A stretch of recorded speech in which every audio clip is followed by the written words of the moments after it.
Ano mo gusto maging rapper? Kasi kung isipin mo, tatay mo piloto, nasa middle class kayo, pumunta ka na sa US, and everything. Ano yung na-influensyan sa'yo para maging rapper? Well, dati sa neighborhood namin, halos lahat naman nakikinig ng rap eh. So yun lang yung music na alam namin, rap.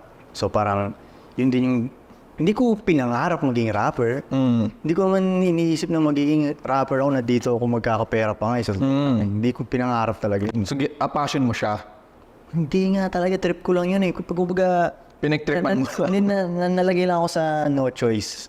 Kumbaga, lahat nag-failed na lahat ng mga discarding pinasukan ko.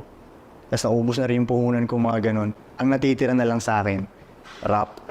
Kaya parang suntok sa buwan na lang yun. Meron ba nagsabi sa'yo, uy, ang galing mo naman pala mag-rap, ayaw mo mag-record? Wala ba na ganun sa'yo? Wala, dahil yung panahon na yun, hindi ako magaling mag-rap eh. Hindi naman talaga ako ganun na klaseng rapper na yun. Lyrical na rapper, ganun. Pero wala nag-influensya sa'yo talaga?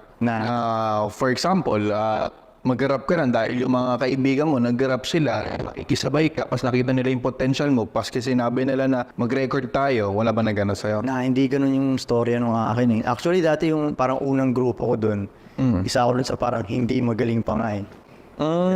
Mas maganda yung boses ng ibang kagrupo ko, mga ganun, mas magaling sila magsulat. Nalagay lang talaga ako sa wala na akong choice, kundi ito na lang. So, okay, kahit hindi ako magaling dito, pero ito na lang, yan ang gagawin ko. So, gagamitin ko na lang siya. Yun. Pero kumita ka sa pag-rap? Ako masasabi kong kumita ako sa pag-rap. Nga, ano pa yun, yung panahon na yun, mahirap talaga ang kumita sa pag-rap. As in, wala nga talaga.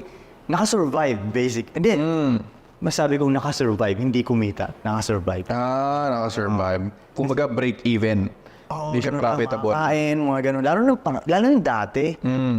Kasi ngayon, kaya mo na talaga magkapera sa rap ngayon eh. Although hindi siya ganun kadali.